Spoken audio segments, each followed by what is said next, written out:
Hello student, कैसे हैं आप लोग। उम्मीद करते हैं अच्छे होंगे, स्वस्थ होंगे, सुरक्षित होंगे, अपने घरों में होंगे।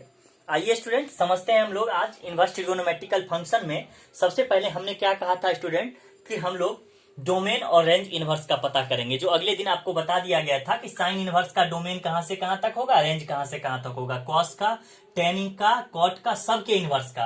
तो देखिए स्टूडेंट, इस सब को आप कंफ्यूज मत करिएगा कि यूनियन दिया हुआ इतना लेंथी दिया कि इसको आप शॉर्ट फॉर्म में ऐसे लिख सकते हैं, रियल नंबर माइनस जीरो, यानी रियल नंबर के सेट में से जीरो को हटा देना है। देखिए स्टूडेंट, वैसे भी minus infinity to minus one और फिर प्लस वन टू इंफिनिटी दोनों का यूनियन है। इसका मतलब क्या है, इसमें से गाइब जीरो है, यानी रियल नंबर में से जीरो रख सकते हैं। ये लिखिए या ये लिखिए, बात बराबर है स्टूडेंट।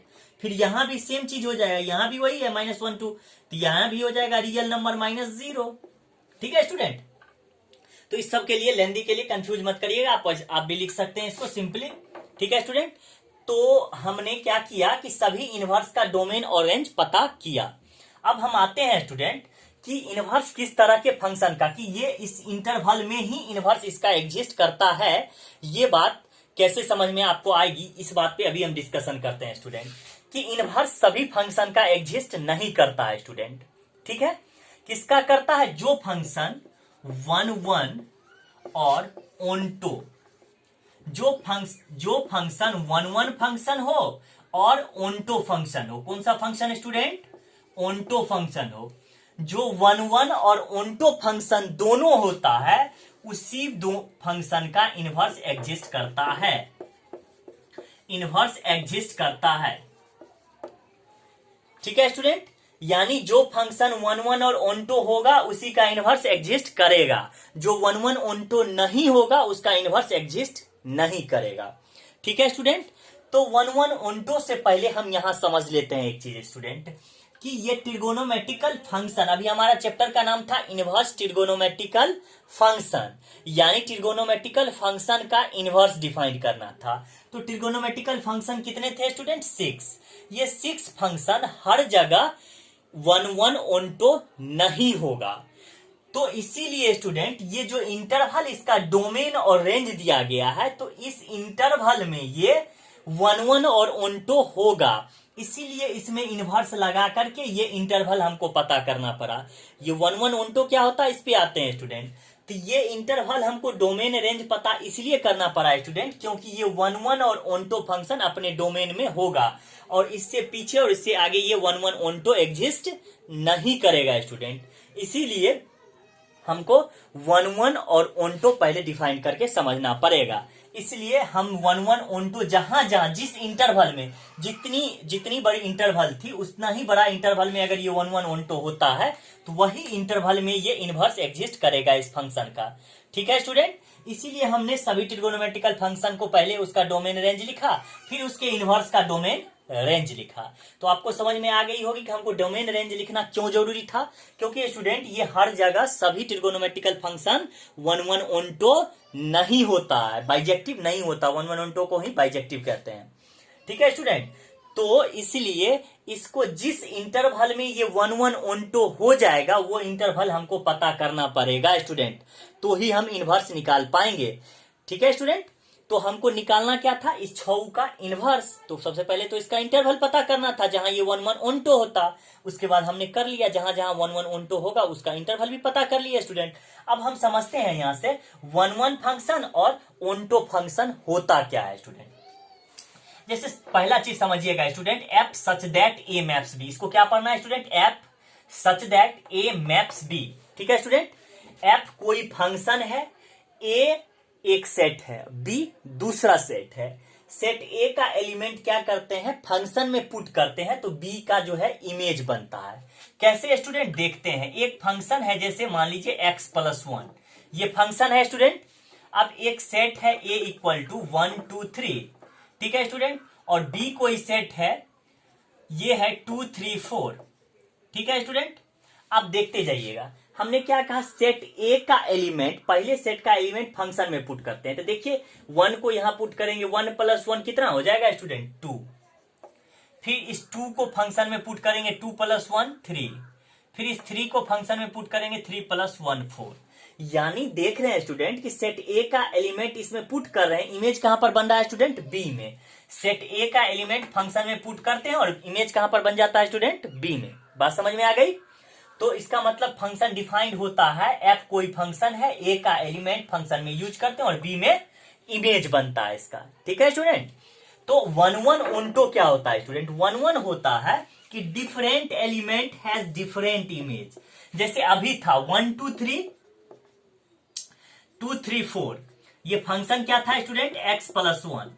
अब देखिएगा 1 पुट किए तो 2 बन गया इमेज, 2 पुट किए इसमें तो क्या बन गया स्टूडेंट, 3, 3 पुट किए तो 3 प्लस 1 क्या हो जाएगा स्टूडेंट, 4।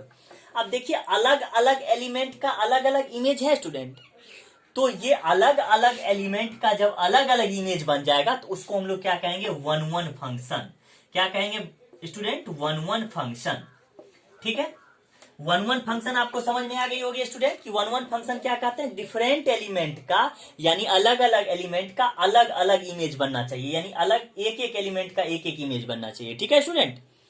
तो ये क्या हो गया 1 1 फंक्शन। अब इसी को हम सिंपली ऐसे समझे कि दूसरा फंक्शन लेकर के student F X equal to अगर एक्स स्क्वायर है और सेट ए में हमको स्टूडेंट मान लो 1 है, -1 है, या -1 है, 1 है, 0 है, इस तरह से बहुत सारा एलिमेंट है, 1 2 3 ले रहे हैं स्टूडेंट। ठीक है। तो अब देखिएगा स्टूडेंट कि इसमें एक चीज कि -1 यहां पर पुट करेंगे तो क्या हो जाएगा, -1 का होल स्क्वायर स्टूडेंट +1, -1 का होल स्क्वायर +1 होता है। अब फिर +1 का होल स्क्वायर क्या हो जाएगा स्टूडेंट, +1 का स्क्वायर 1 ही होगा। अब देखिए दो अलग अलग एलिमेंट था, इमेज कैसा बन गया स्टूडेंट, एक ही। तो ये 1 1 फंक्शन नहीं होगा, ये 1 1 फंक्शन नहीं होगा, नॉट 1 1, ये 1 1 नहीं होगा स्टूडेंट। यानी डिफरेंट एलिमेंट का क्या हो गया, सेम इमेज हो गया। दो अलग एलिमेंट है और इमेज एक ही हो गया, तो वो 1 1 नहीं होगा। 1 1 कौन होगा स्टूडेंट, अलग अलग एलिमेंट का अलग अलग इमेज अगर हो गया तो वो 1 1 होगा। Different element has different image. तो 1 1 आपको अच्छे से समझ में आ गई होगी स्टूडेंट। अब ऑन्टो को समझते हैं, ध्यान दीजिएगा स्टूडेंट। अब देखिए स्टूडेंट एक बार समझ लीजिए कि इसमें डोमेन, रेंज और कोडोमेन फिर से समझ लीजिए। पिछले लेक्चर में तो हमने बताया था कि इसमें डोमेन क्या हो जाएगा स्टूडेंट। तो डोमेन होगा जो फंक्शन में पुट किया जाता है। फंक्शन में कौन होता है, पहले सेट का एलिमेंट पुट करते हैं, तो डोमेन क्या आ जाएगा, 1 2 3। ठीक है स्टूडेंट। अब देखिएगा रेंज क्या हो जाएगा, जो जो इमेज बनेगा वो रेंज होगा स्टूडेंट। इमेज क्या बना, 2 3 4, 2 3 4। ठीक है स्टूडेंट। अब समझते हैं कोडोमेन। कोडोमेन क्या होता है स्टूडेंट, तो कोडोमेन होता है सेट बी का टोटल एलिमेंट, यानी बाद वाले सेट का, जैसे हमने फंक्शन समझा था ए मैप्स बी, तो ये बी बाद वाले सेट का टोटल एलिमेंट। अगर इसमें कोई एक्स्ट्रा एलिमेंट 5 है तो ये भी हो जाएगा स्टूडेंट, 2 3 4 5। ठीक है। तो कहिएगा कि अब रेंज क्या होगा, तो रेंज वही होगा जो इमेज बना है। इमेज कौन है, 2 3 4 ही इमेज बना, तो 2 3 4 ही इसका क्या हो जाएगा स्टूडेंट, रेंज होगा। और कोडोमेन में क्या आ जाएगा, 2 3 4 5, जितना होगा उतना ही। अगर 5 इसमें नहीं है स्टूडेंट तो क्या हो जाएगा, इसका कोडोमेन वही हो जाएगा, 2 3 4। जो रेंज है वही इसका कोडोमेन हो गया स्टूडेंट। बात समझ में आ गई।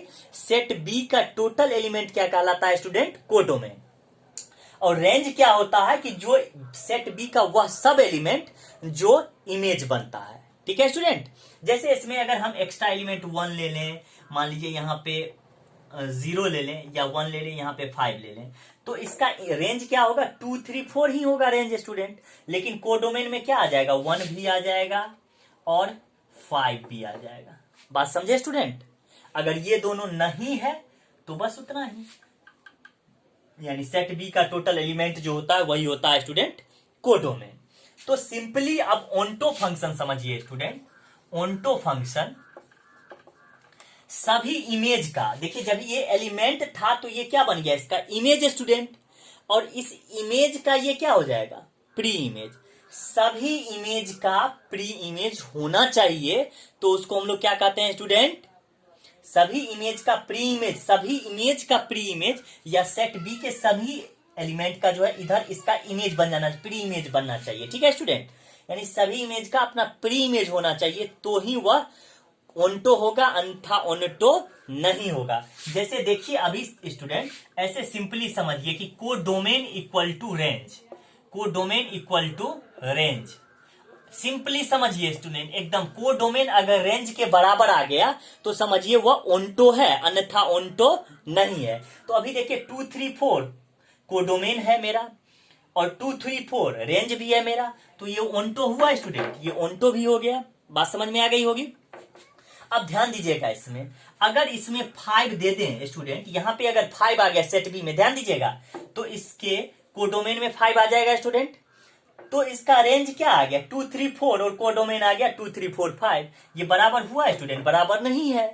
तो ये क्या होगा? ओंटो होगा? बिल्कुल भी नहीं होगा। तो ओंटो होने के लिए क्या होना होगा स्टूडेंट कि कोडोमेन को रेंज के बराबर होना होगा। बहुत सिंपली याद आपको ध्यान में रखना है। आप बुक की लैंग्वेज में समझेंगे स्टूडेंट तो एवरी इमेज का इट्स ऑन प्री इमेज होना चाहिए, ठीक है स्टूडेंट।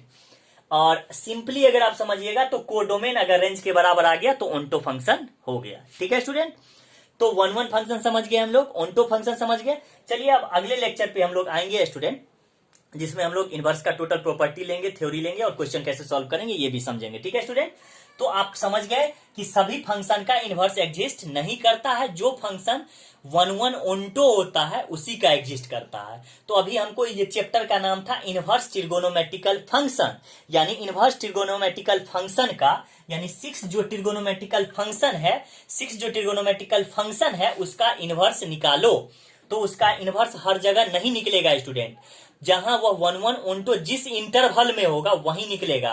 तो हमने 1 1 और ओंटो जिस जिस इंटरवल में था वो इंटरवल पहले हमने पता कर लिया। अब आसानी से इसका इनवर्स एग्जिस्ट करा सकते हैं हम लोग। इनवर्स इसका निकलेगा स्टूडेंट, डिफाइंड होगा उस इंटरवल में जो इंटरवल हम लोग पता किए हैं, ठीक है। तो आज की वीडियो के लिए बस इतना है स्टूडेंट, थैंक यू।